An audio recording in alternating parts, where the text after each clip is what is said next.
weekly sit-down with local agricultural leaders and businesses. This is Tailgate Conversations. Sponsored by Pinnaker Chevrolet. We have visited the campus of Missouri State University's Darr College of Agriculture a number of times, but today I get to introduce you to Dr. Anson Elliott, the reason I and so many other alumni have chosen to walk the halls of Carls Hall many times. So Dr. Elliott, I remember you telling us that not a day has gone by that agriculture wasn't taught here at Missouri State University, going back to its beginnings. That's a point of pride that agriculture was viewed as so important in this region and the state, that it was always a part of the curriculum as courses. In the early days, elementary teachers, of course, was what the focus, and the high school teachers, and they had a class actually in agriculture. And the football field was? Yeah, that was the farm. That was where horticulture plots, and early photographs shows it right outside of Carrington. So fast forwarding from 1905, when Missouri State University was founded, to the days that you came to Missouri State. What brought you to Missouri State, and kind of share your background? Well, I was raised in Houston, Missouri. My sister came to Missouri State, but I wanted to be an ag teacher. And so my ag teacher took me to Columbia, which was the location to go in those days. And then I became a teacher. But then I was handed an opportunity to get my master's degree, and I got the master's degree, but I was interrupted a bit, and so I came back and taught at Clever for 2 years. Went back, finished my doctorate, went to Minnesota as a plant geneticist, was there 5 years, 5.5, developed a variety. Wild rice, correct? Wild rice. It was a native grain.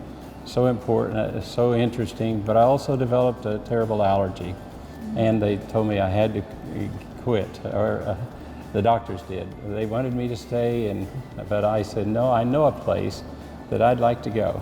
And lo and behold, I came home to we came to see my mom, and there was an opening. I called, and so I applied, and I came here as a professor in 1978.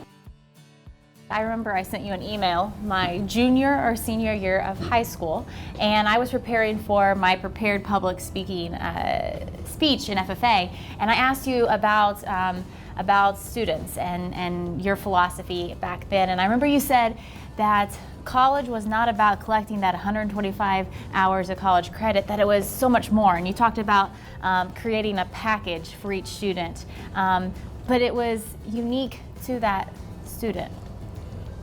It really grew out of even the foundation. There was a time whenever the faculty, it was blank sheet of paper, and the faculty and advisor and the student wrote out what they needed. We became so much more formal that it was too formal, to the point where we felt that, okay, we got to loosen this thing up. And we can make substitutes. We're not going to weaken it, and you got to have core. But then let's do some individualized listening. So everything's been on firm student first, involvement of the public, and seeing the growth of what agriculture really is.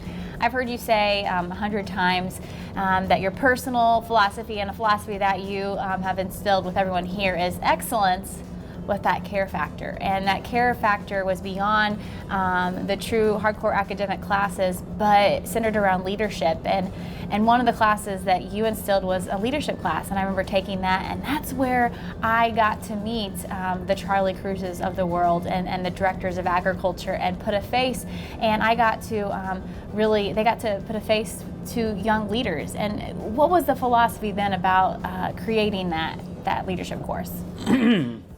I'm sure I picked it up from someplace, I think at Texas Tech. I was very much involved with the national, and I gleaned some good ideas, but one of it was, we saw lots of great leaders in high school. Well, we wanted to be able to say, okay, we've got a place for you, and also have leadership in that place.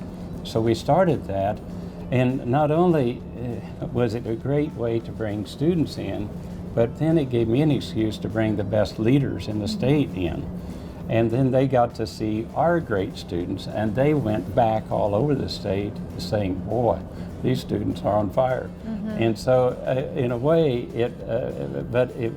and yes, I really appreciated Charlie and many others, but he said that this place has a care factor that's uncommon. But I wanted to make sure that our faculty understand we're after excellence too.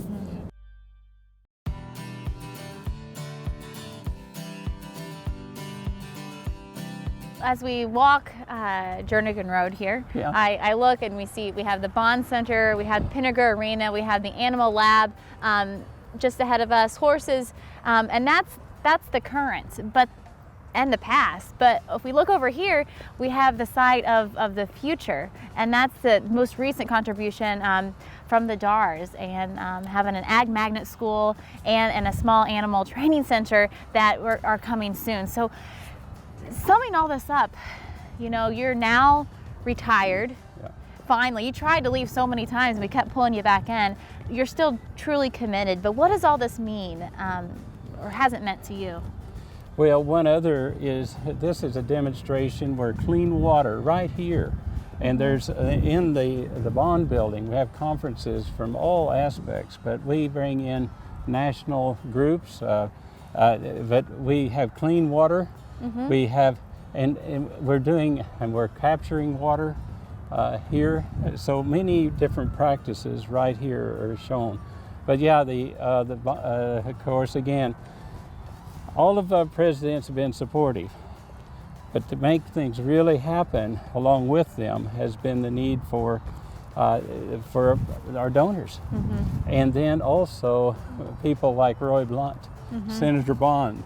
They have seen a need, and they've helped really immensely with our university faculty, administrators, in getting access to federal grants.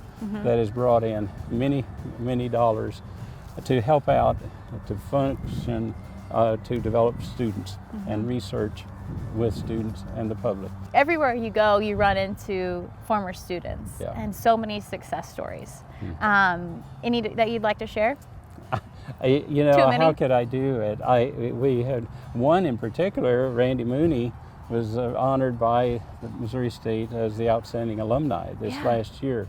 I could spend all of this time just listing, and you being one of them as well. Well, and, thank you. So you're taking everything you've done, whether it was in the high school classroom, here at Missouri State, but now internationally with Convoy of Hope, all centered around ag education. Yes, and you mentioned Convoy and Hal Donaldson, and that team is amazing. And one of the things that it's been a very successful program, and he cautions people, no place for arrogance.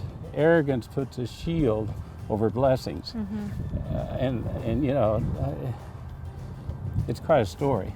It is. And but we've had that with our students going around. One of our students went on an internship, and he came back 30 years ago. We're just as good as they are, from Purdue and all these big schools. Yeah. I said, yes, you're just as good. Not better, just as good. Well, Nobody's better. Yeah, you've equipped these students for generations to be able to stand up, throw their shoulders back, and be proud to be an ag bear. Yeah, it's a great team, and students and donors and administrators, Cliff Smart as well, and and Dr. Nitzel. He had vision. He was here whenever we got the Jernigan Ranch. So every one of these presidents has been so supportive, because they've seen that agriculture is #1 industry in the state. It's got tentacles throughout the state, and that's what our students are doing. They're everywhere. They are everywhere. And it's pretty cool, because it wasn't always like that.